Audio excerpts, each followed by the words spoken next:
If you're over 60, your body is making a life-altering decision within 20 minutes of you opening your eyes, and most people are accidentally choosing breakdown mode. What if I told you the most dangerous thing you do every day is the way you spend your first hour? For my patients, fixing these 5 morning mistakes is the difference between relying on a cane and staying on the hiking trail. Aging isn't a slow, inevitable slope. It's a series of daily biological switches. And today, I'm going to show you the 5 morning signals that tell your cells to stay strong, sharp, and independent. I'm Dr. Julian Rivers. I've spent my career in geriatric medicine and longevity science, and if there's one thing I've learned from seeing thousands of patients, it's this: we don't just get old. We accumulate the results of the signals we send our bodies. In my clinic, I see 2 types of seniors. I see those who feel like they're fading, losing their balance, forgetting why they walked into a room, and feeling that heavy afternoon exhaustion. But I also see the 80-year-olds who are still traveling, still gardening, and still sharp as a tack. The difference isn't just good genes.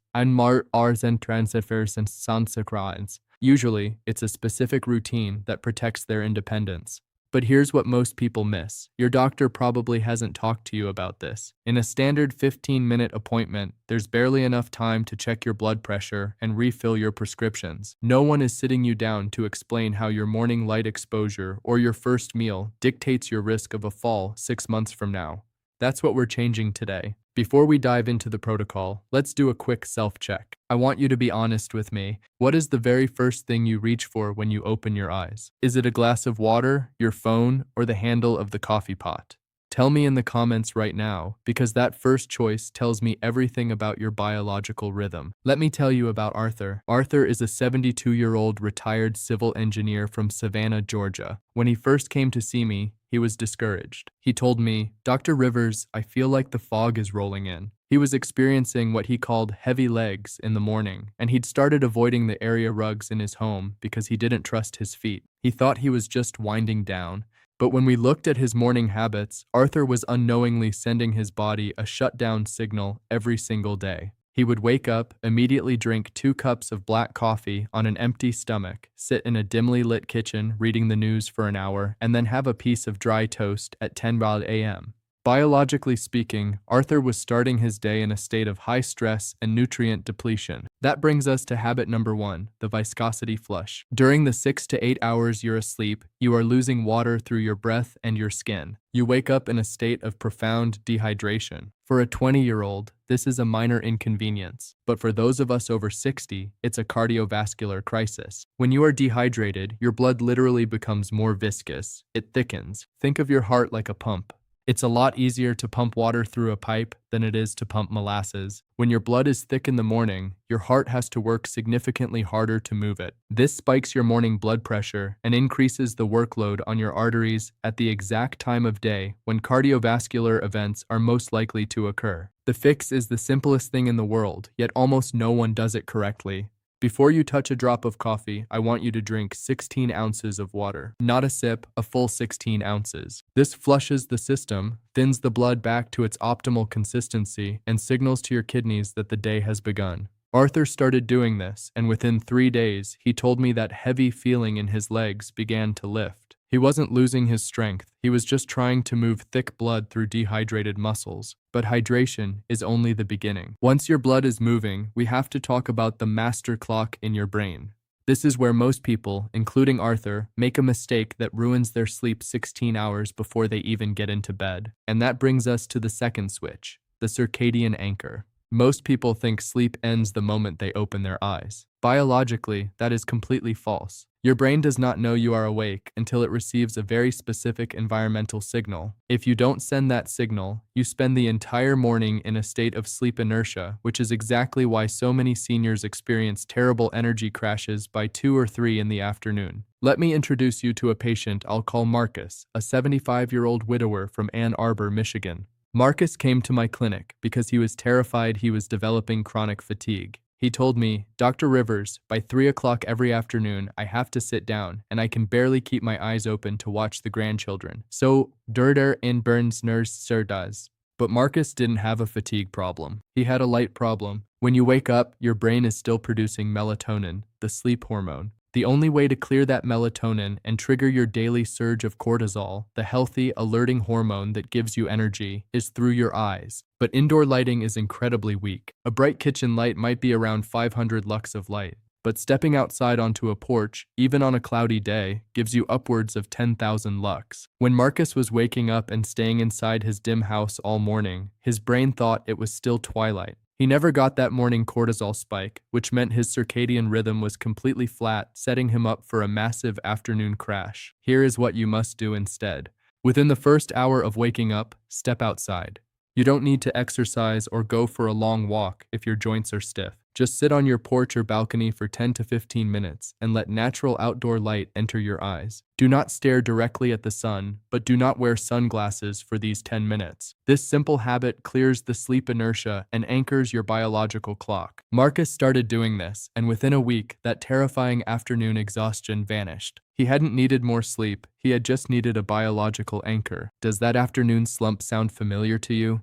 If you've ever felt like you're running on empty by 2 p.m., just type "me" in the comments right now. Now, this is where we have to talk about coffee. So many of my patients wake up and immediately pour a cup to force themselves awake.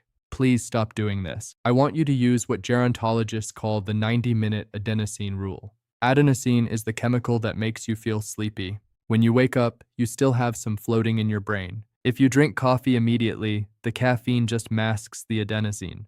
A few hours later, when the caffeine wears off, all that sleepiness hits you at once. By hydrating first and getting outside in the light, you allow your body to naturally clear the adenosine. Wait 90 minutes after waking up to have your coffee, and you will find your energy stays incredibly steady throughout the entire day. Once your blood is flowing and your brain is awake, your body looks for its next set of instructions. It needs to know whether to build tissue or break it down. And that brings us to the third switch, the sarcopenia shield. Sarcopenia is the age-related loss of muscle mass, and it is one of the greatest threats to your independence. Adults can lose up to 8% of their muscle mass every decade after age 30, and this accelerates rapidly after 60. But here is what most people miss. Muscle loss does not happen evenly. It happens in the morning. Overnight, because you are fasting, your body goes into a catabolic state, meaning it begins breaking down your muscle tissue to use for energy. When you wake up, you must flip the switch back to an anabolic state, or preservation mode. But most traditional breakfasts, like toast or a plain banana, do absolutely nothing to stop this muscle breakdown. I saw this exactly with Elena, a 68-year-old former teacher living in Scottsdale, Arizona. Elena was doing everything she thought was right. She walked every day and ate a small bowl of cereal for breakfast, but she was complaining of worsening leg weakness. She struggled to get out of deep chairs. She was losing muscle simply because of her morning protein timing. As we age, our bodies develop something called anabolic resistance. A young person can eat a piece of toast and a little milk, and their muscles are fine.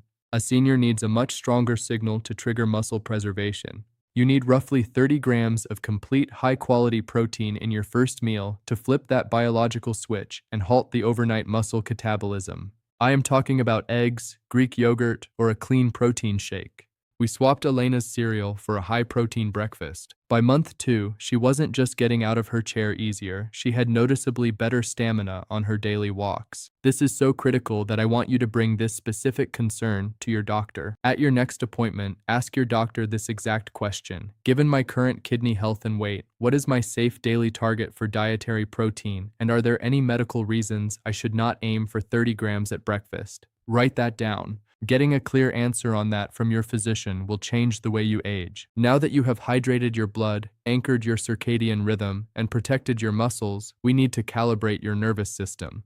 This is the fourth switch, the neurological calibration. One of the first things that fades as we get older is proprioception. That is your brain's ability to know exactly where your body is in space without looking. When proprioception declines, you stop trusting your feet. You start looking down when you walk. You become terrified of uneven sidewalks and loose rugs. A major study published in the British Journal of Sports Medicine looked at thousands of older adults and found that the ability to complete a simple 10-second balance test was a major predictor of survival. Not because balance itself keeps you alive, but because the inability to balance shows a profound disconnect between the brain and the body. Let me show you what that looks like in the real world.